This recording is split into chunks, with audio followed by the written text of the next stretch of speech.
Hello and welcome to Disney Movie Investigation. If this is your first time, welcome. Each week we take a look at a Disney movie that is featured on Disney Plus, and we break it down into how the movie got made, some interesting trivia along the way, as well as what future projects it was a result of it, such as theme park attractions or sequels. This week we do a deep dive back into the world of Atlantis, and we take a look at the direct-to-DVD sequel, Atlantis, Milo's Return. We take a look at how this DVD came to be as a result of a canceled TV series, as well as we take a look at a future TV episode that was going to be written that would have connected Atlantis to the world of Gargoyles. Also, stay tuned for our bonus story this week as we take a deep dive into the Disney private island known as Castaway Cay. We take a look at the layout of the island used exclusively for Disney Cruise Line, as well as the history of the island and what films have been used to film on the island. And if you are enjoying these videos, I please ask that you do hit that subscribe button. That way you will never miss one of our amazing videos. So sit back and enjoy this episode of Disney Movie Investigation. Like I said, this is our video on Atlantis, Milo's Return. This was a direct-to-DVD sequel to the original 2001 movie Atlantis, The Lost Empire, and it was released on March 20th, 2003, and it was directed by Victor Cook, Toby Shelton, and Tad Stone. And this was released by Disney Toon Studios. Yeah. So originally, Disney was planning on developing a sequel to Atlantis, The Lost Empire, and the sequel was going to be called Shades of Chaos. However, this was scrapped when the original Atlantis, The Lost Empire did not achieve the success that Disney had hoped for. So at the same time, Disney was also developing a TV series based on the Atlantis, The Lost Empire called Team Atlantis. And this was also scrapped again when the film did not meet the expectations that Disney had. But 3 episodes had already been completed when the decision came not to go forward with the series. So to make the best use of the completed animation that they already had, Disney decided to add bridging animation to the 3 episodes and make it into a feature video called Atlantis, Milo's Return. So all of the original cast members returned except for Michael J. Fox as Milo and Jim Varney as Cookie. I imagine Michael J. Fox did not return because the budget was not as high, and then Jim Varney unfortunately passed away right before Atlantis, The Lost Empire could be completed. So James Arnold Taylor was cast as the new Milo. For Star Wars fans, he is Obi-Wan Kenobi, the voice of Obi-Wan Kenobi in Star Wars The Clone Wars animated TV series. And then Steve Barr was cast as the new Cookie. Florence Stanley did return as Wilhelmina, and unfortunately this would be her last role as she sadly passed away a few months after production had completed. And a notable addition to the cast for you Back to the Future fans, Thomas F. Wilson, who plays Biff in Back to the Future films, joins the cast as Ashton Carnaby, one of the villains in the second sequence. So in terms of the plot of the movie, Milo and Kida reunite with their friends to investigate strange occurrences around the world that seem to have links to the secret of Atlantis. So the first sequence takes place in Norway, the second sequence takes place in Arizona, and the last sequence takes place in the Nordic mountains. So a fourth sequence was going to be added, but unfortunately it was scrapped, and this would have had a direct connection to Disney's Gargoyles, if you guys remember that TV series. So the episode would introduce a character known as Fiona Canmore, who would have been a friend of Dr. Sweet, and then the action would follow Damona from Gargoyles to use the praying gargoyle statue to wake up the gargoyle statues in Paris to kill local humans. So the script was never got past the writing stage, but it has been done as cast readings in several comic conventions around the United States as well. And then the writer of the script also said that he plans on releasing it as a comic book series or a comic book. And if he can't get the rights to it, the Atlantis characters, he'll just kind of rewrite them into generic characters. So in terms of final thoughts of this movie, like I said, there's not much to it. The movie is not the strongest. It is kind of the stereotypical direct-to-DVD sequel. The animation does definitely take a dip in quality, especially from the original. The TV tricks that are often used in TV episodes versus animated films are quite apparent. For example, one character would be talking and the rest of the characters are kind of looking off into space. Another one is sometimes a character is talking and they cut to an establishing shot. That way it's a little bit cheaper to do the animation of an establishing shot than it is to fully animate a character talking. And then the 3 segments of the story are interesting, but you can definitely tell it was patched together because it starts, stops.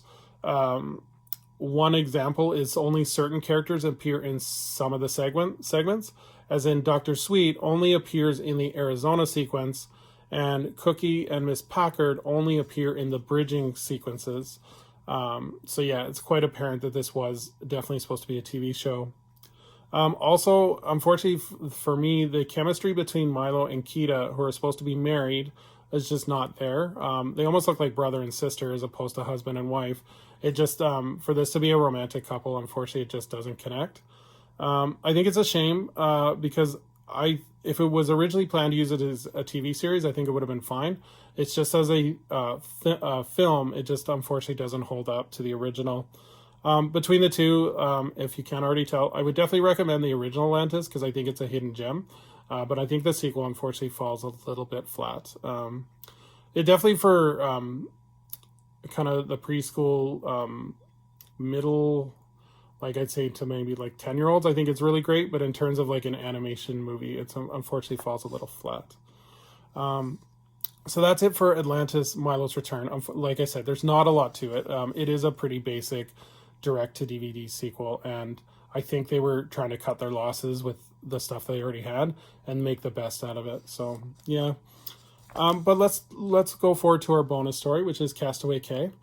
So this is a private island in the Bahamas that is used as an exclusive port for Disney Cruise Line, and the island has a dock that the Disney Cruise Line can go directly to, which is I'm not a cruiser, so I didn't realize this, but apparently that's very rare because a lot of the times, especially for these private islands, the cruise line can't go right up to the dock. You have to get close to it, and then they get kind of tethered or use boats to get to the island. So this is rare for an island to do this. So the island is located near the Great Apaco Island, and the former name of the island was Gorda Cay, and the island was first settled in 1793, and it was mostly used in the 1930s for bootleggers and drug runners. In 1997, though, Disney purchased a 99-year lease from the Bahama government, and then Disney spent $25 million over 18 months of construction, and this included digging up 50,000 trucks of sand from the bottom of the Atlantic Ocean along with building a pier and a 1,700-foot channel that would allow the Disney Cruise Line ships to dock. So in terms of the layout of the island, one of the first things guests will see as they pull up to the island is the pristine beach line filled with colorful umbrellas on display. And then each umbrella has 2 adjacent beach chairs and 2 lounge chairs nearby. And then hammocks are also scattered throughout the beach as well. And there is 3 different beaches that the island offers. One is a family beach, which is open to all guests. There is the Serenity Beach, which is only for adults 18 years and up. And then there's also a teen beach. So once the guests get off the ship, they are given a towel, and then they take a tram to the beach they want to go to.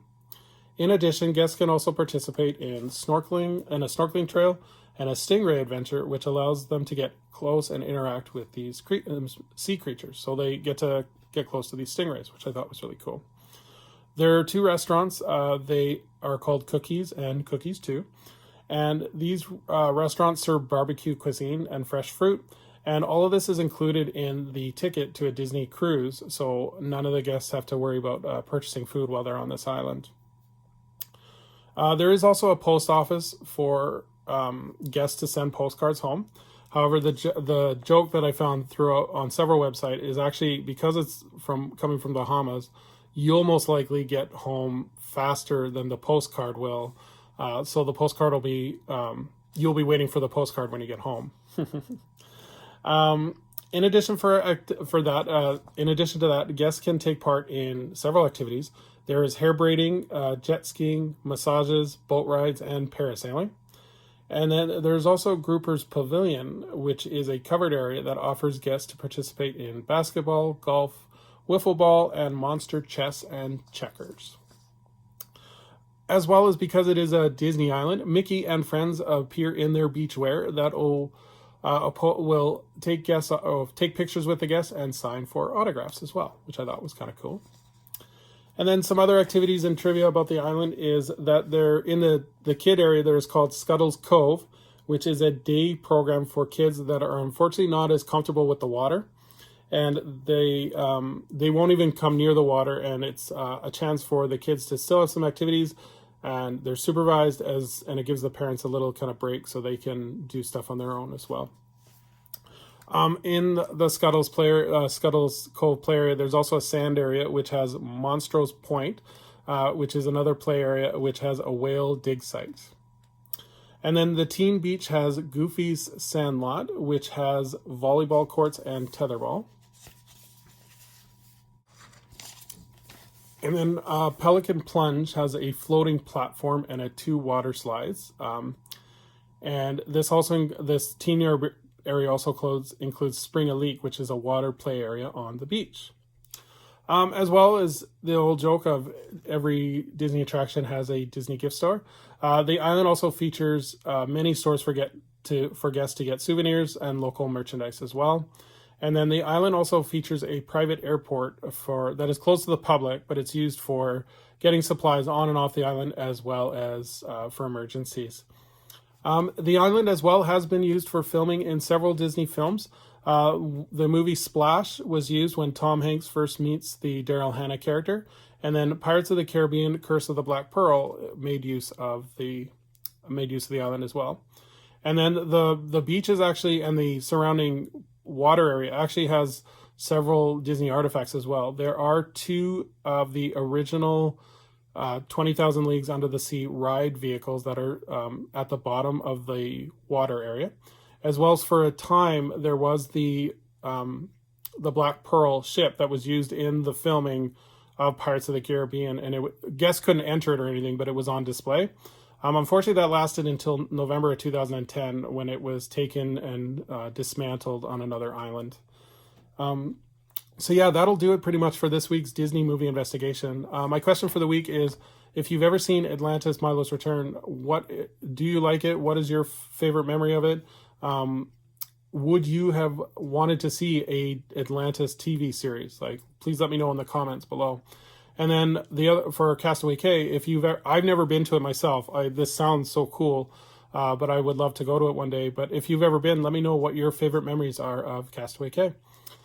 So in our next episode, we're going to go back to the Disney Star series, and we are going to take a look at the movie The 13th Warrior, starring Antonio Banderas. So until next time, thanks for joining us, and have a great day. Bye-bye.